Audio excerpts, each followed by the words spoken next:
we want to talk about ratios.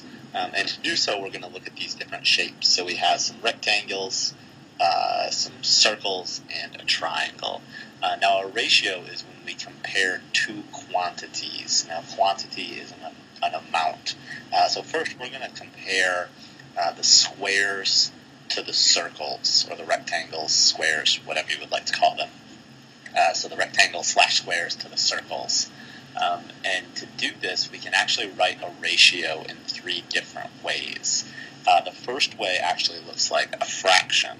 So if we're doing squares or rectangles, there are 4 of those, and there are 3 circles.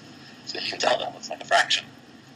The other way to write it is 4, 2, 3, and the last way to write it would be like this, which would also be read 4 to 3.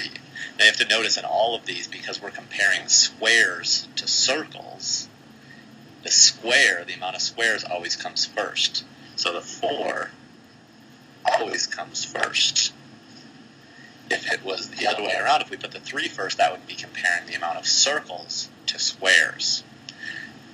Now let's take a look at comparing circles to the total amount of shapes. So circles to the total amount of shapes. So we have 8 total shapes and 3 circles. So we could write that 3 different ways. 3 over 8. We could write it as 3 to 8. And we could write it as 3 to 8. So that is the 3 different ways to write ratios.